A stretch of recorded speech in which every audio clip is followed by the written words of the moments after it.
درنو ملګرو، نن د برې ګړوکو ساحې ته راغلي وو. بره ګړوکو کې تر اوسه پورې دا وبا نه وه چې اوس په هغې کې هم دغه وبا شروع شوې ده. په دغه ځای کې تقریبا تر 300-350 پورې کورنۍ دي چې د هر کور فامیل چې دی هغه په دغه وبا باندې اخته دی. نن راغلي وو، کور وګرځېدو او په دې کې مو غاړمن، غریب او هغه څوک چې سختې تبې نیولي هغه مو وکتل، هغوی ته مو پرچې ورکړې. بېرته به یې پرچې راوړې، ډاکټر صاحب معاینه کول چې زموږ پرچه به ورسره وه، هغه مریض به یې معاینه کړ او بیا به ورته ډاکټر صاحب په یوه پرچه باندې دوا ولیکله او دوا به د المقدس خیریه بنسټ د غړو لخوا ورته ورکول کېدله. موږ څو ملګرو دغه زیار ویسته چې وګرځو په دغه سیمو کې او چې په کوم ځای کې اړین خلک وي، هغه یتیمانان وي، کونډې بې سرپرسته وي چې هغوی دغسې د امراضو د علاج وس نه لري. هغوی مو را خبر کړل، کور ګرځېدلي وو تر د نن ساعته پورې او هغوی مو راوستي دي. چاته مو د نغدي مرستې علاج په ډاکټرانو کړی دی، چاته مو دوا ورکړه.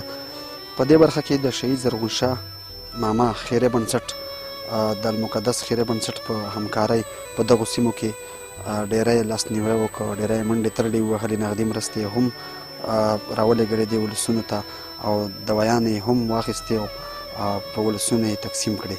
دا ځل د کاناډا د تورنتو په ښار کې چې د افغانانو ورونو د پیوستون په نوم یوه ټولنه وه، د هغې درنې ټولنې غړو د شهید زرغون شاه ماما خیریه بنسټ له لارې موږ سره مرسته وکړه. کور یې ودان او دغه مرسته د الله رب العزت ترې قبوله او منظوره کړې، دغه صدقې د الله رب العزت ترې قبولې منظورې کړې او الله دې ورته ډېرې نیکې بدلې ورکړي.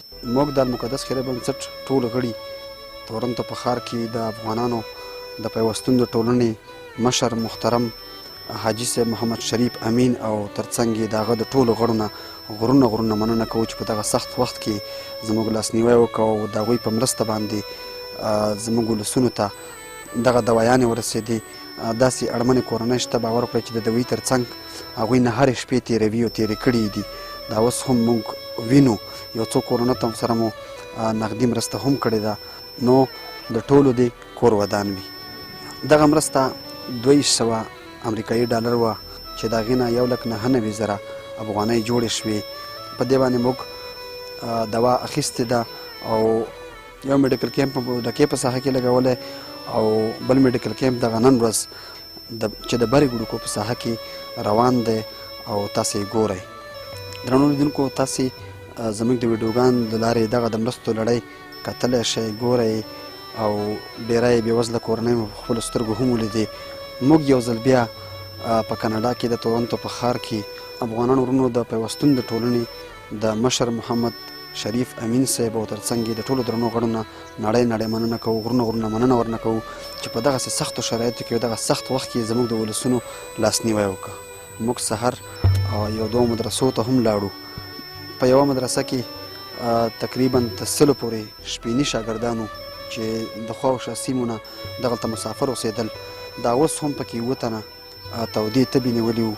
ډاکټر موږ سره و او د دوی معاینه یې وکړې، دوی چک کړل، نو څه مو رامستل، دوا مو ورته ورکړه او د آینده دپاره مو هم د شاګردانو ټټر ورته وډابوو. انشاءالله که په آینده کې دوی ته کوم مشکل وي موږ به ورته علاج کوو انشاءالله. د دغو مدرسو علما کرام چې هغوی هم په تبه باندې اخته وو او ډېری شاګردان یې بېرته خپلو کورونو ته لګلي وو، کوم چې د بهر د دغې سیمې نه د بهر سیمو اوسېدونکي وو، ځکه چې تبې به ونیول نو د دوی سره هم د علاج دپاره کومې نغدې پیسې نه وې او د شاګردانو سره به هم نه وې.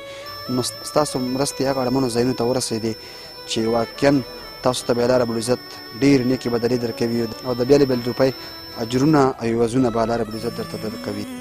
الحمد لله وكفى والصلاة والسلام على من لا نبي بعد. أما بعد، فأعوذ بالله من الشيطان الرجيم. بسم الله الرحمن الرحيم. زه مفتي ثبت الله د دور بابا ولسوالۍ د ګلکو باره ګلکو سیمې نه خبره کړم. کومه بیماري چې د مخکې نه راخوره شوې تقریبا چې د کم زیات 2 میاشتې کېږي، دغې علاقې ته ګلکو برې سیمې ته اوس رسېدلې ده او دا بیماري چې دا په دې باندې ټول مسلمانان اخته دي، نارینه زنانه ماشومان ټول.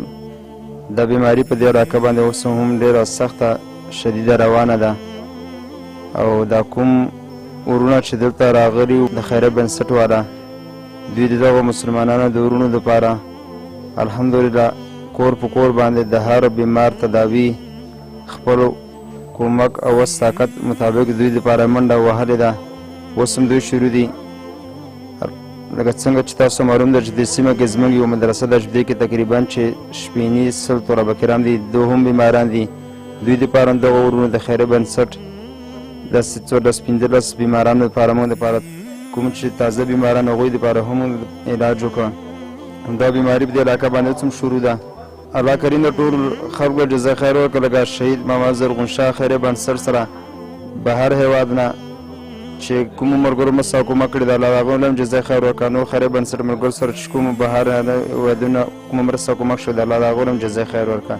او دغه ورونه چې دغو مسلمانانو دپاره منډه تړلې وه، الله کریم د دوی هم جزا خیر وکړه. دنیا او آخرت خوشحالي د الله ورته نصیب. موږ په مدرسه کې سلو پورې شپېني طالبان لرو، خو د دغې وبا امله ټول پراته دي او مریضان شوي دي. څه همدلته په مدرسه کې پراته یو څه د وبا د امله تبې نیولې او ځورېده، حتی تر دې پورې چې زموږ کوم مشران مفتیان او ملیان دي هغه هم په دې باندې اخته دي. او دا د مقدس غړي راغله او موږ ته یې پارچې راکړې او دغه دعاګانې موږ ته هم راکړې او نورو ته یې هم ورکړي.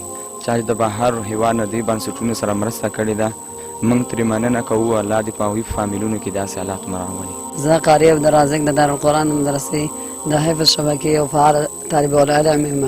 کومو خلک چې د شهید محمد زرغون شاه او المقدس خیري بنسټ سره مرسته کړې ده، هغه زموږ مدرسې ته هم راورسېده. الله د هغو د نیکې بدلې ورکړي. چا چې بهر نه دې بنسټونو سره مرسته کړې ده، الله د هغو کورونو کې ده وبا بسم الله الرحمن الرحیم.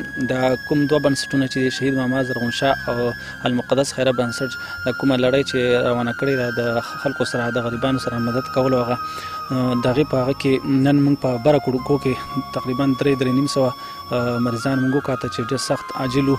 او د المقدس خیري بنسټ غړو نه د کوم کارکنان چې د هغو نه ډېر زه خوشحال په دې یم چې نن سهار د وخته مانځه په ټایم باندې دوی هر کور باندې ګرځېدلي دي او هر کور ته اواز کړی او ور یې ټکولی دی او هغې نه پسې پوښتنه تر کړې ده چې ستاسو مریضان شته نشته. نو په هر کور کې کوم څومره مریضان هغه ټولې کتلې دي، هغې له بیا پارچې ورکړي او نن موږ دا هغو ته نن اډوایز کړه او غوره کړه. سړی دومره هغه نشي کولی، سړی چې خپل کور پرېږدي او بل کور باندې ګرځي او هر کور ته رسېږي، نو دا ډېر سخت کار دی. دغه دوایي چې کومه د ډینکي وایرس دپاره اخیستل شوې وه، دا دوایي چې دا ډېره ښه او ډېره سټنډرډ کمپنۍ والا ټول چې دی امپورټنټ مالو. نو په دې ته زه ډېر زیات خوشحاله یم ځکه چې د ښو کمپنۍ اخیستې وه او موږ ټولو خلکو ته چې چا څوک دي خلکو څوک حاجتمند وو هغو له موږ ورکړه. نو ډېره مننه کوم د خیري بنسټ نه چې داسې دواینو خلکو ته. په آخر کې د خپلو درنو ولسونو د درنو ډاکټرانو نه یو ځل بیا نړۍ مننه کوم چې په مخکې ویډیوګانو کې هم تاسې ولیدل او ډاکټر صاحب ضیاء الرحمن هم دوی په رښتینې د دې ولسونو خدمتګاران دي. خدمت خو یې ټول عمر وکړه ځکه یې ژوند دی او همدې کار ته وقف کړی دی. خو دغه څو ځلې په فري میډیکل کیمپونو کې موږ سره مفته خدمت وکړه او دا بیا پسې ډېره ګرانه ده چې ته خپله دواخانه هم رابنده کړه، هغه تاوان یافت طرف او بیا لاړ شه او دغسې د نورو دپاره خپل دماغ او خپل قدمونه ستړي کړه. دا هر څوک نشي کولی، د هر چا وس کار دی. الله رب العزت دوی ته هم ډېرې نیکې بدلې ورکړي.